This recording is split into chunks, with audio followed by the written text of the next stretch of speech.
Aksi pendadakan Kopaska ke kapal Malaysia di Ambalat.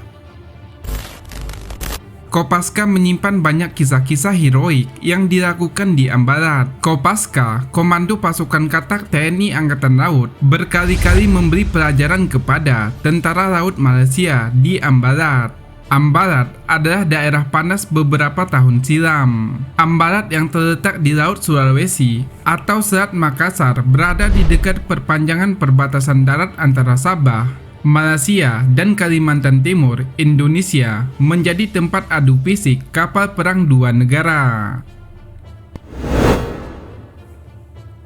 Gesekan kapal perang Indonesia dengan Malaysia berawal dari gangguan kapal perang negeri jirah terhadap pembangunan tiang pancang mercusuar. Kapal perang Malaysia berulang kali melakukan teror terhadap pekerja Indonesia yang membangun tiang pancang suar di Karang Unarang, Ambalat.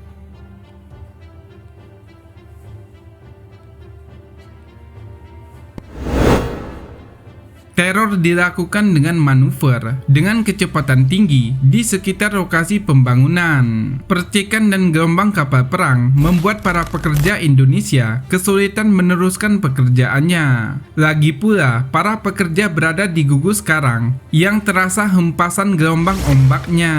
Hari itu, Jumat 1 April 2005, pukul 6.00 waktu Indonesia Tengah, dua kapal Malaysia Ligo jangkar di sekitar tempat pembangunan mercusuar Karang Unarang. Jaraknya cukup dekat, hanya sekitar 500 yard dari Tongkang Lius Indah, tempat para pekerja mercusuar mempersiapkan peralatan. Tongkang itu menjadi lokasi strategis sehingga dikawal tim Kopaska. Kapal TNI Angkatan Laut segera beraksi. Pukul 7.00 waktu Indonesia Tengah, KRI Tedong Naga 819 berupaya menghalau dua kapal Malaysia itu agar menjauhi pembangunan mercusuar. Akan tetapi tidak berhasil. Kedua kapal bergeming tetap diligu jangkar di tempatnya.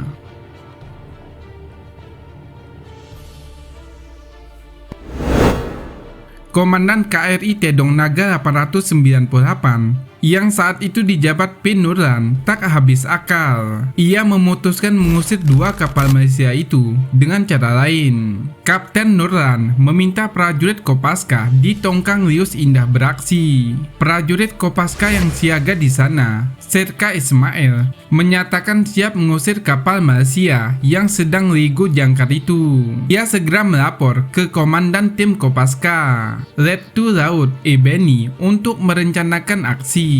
Lettu Laut Ebeni menyetujui rencana aksi. Ia memerintahkan tidak ada senjata api yang dibawa dan tidak ada letusan peluru. Beberapa anggota Kopaska segera bersiap melaksanakan tugas.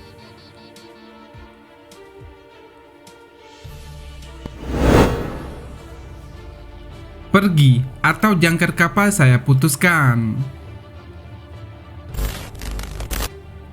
Tepat pukul 8.00 waktu Indonesia Tengah, Serka Ismail, Serda Muhadi, dan Kelasi 1 Yuli menggunakan perahu karet bergerak ke arah kapal Malaysia. Perahu karet melakukan gerakan pengelabuan, bermanuver zigzag di haluan kapal untuk mengganggu konsentrasi anak buah kapal Malaysia. Dalam kecepatan tinggi, Serda Muhadi yang mengendari perahu karet bermanuver dari lambung kiri ke buritan kapal. Secara mendadak, perahu lantas berbalik arah, menuju haluan melewati lambung kanan kapal. Saat konsentrasi anak buah kapal Malaysia tertuju pada gerakan perahu karet, Serka Ismail menyusup masuk ke kapal Malaysia dengan cara case recovery. Pada saat berada di tangga kapal, Serka Ismail melakukan aksi berbahaya, melompat ke kapal dari perahu karet Kopaska lalu meluncurkan ke haluan kapal. Tak satu pun anak buah kapal Malaysia menyadari kedatangan Serka Ismail di geladak.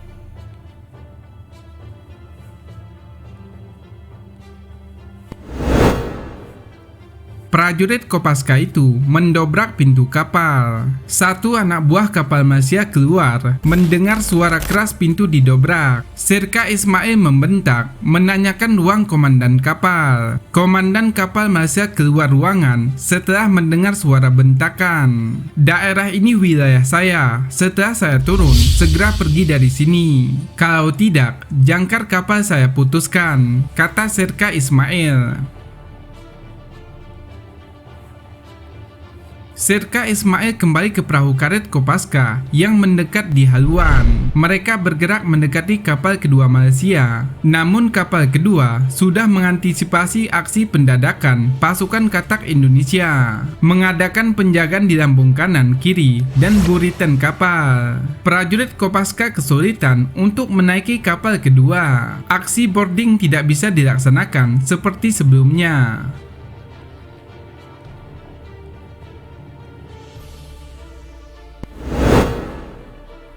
Tak kurang akal, perahu karet dirapatkan ke rantai kapal. Serka Ismail berteriak, mengancam memotong rantai jangkar bila kapal tidak segera meninggalkan tempat itu.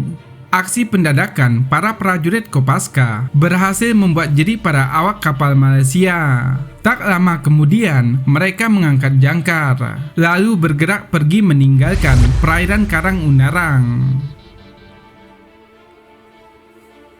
Prajurit Kopaska TNI Angkatan Laut mengawasi gerak kedua kapal. Setelah memastikan kedua kapal Malaysia pergi menjauh, mereka kembali ke pos komando di Tongkang Lius Indah. Pada kesempatan lain, prajurit Kopaska di Tongkang Lius Indah bersama para pekerja melempari kapal-kapal Malaysia yang selalu mengganggu pembangunan mercusuar. Kapal Malaysia itu dilempar batu dan telak mengena karena kapal itu melintas sangat dekat, hanya 5-10 meter dari Tongkang. Bukan hanya aksi fisik tanpa senjata yang dilakukan prajurit TNI Angkatan Laut.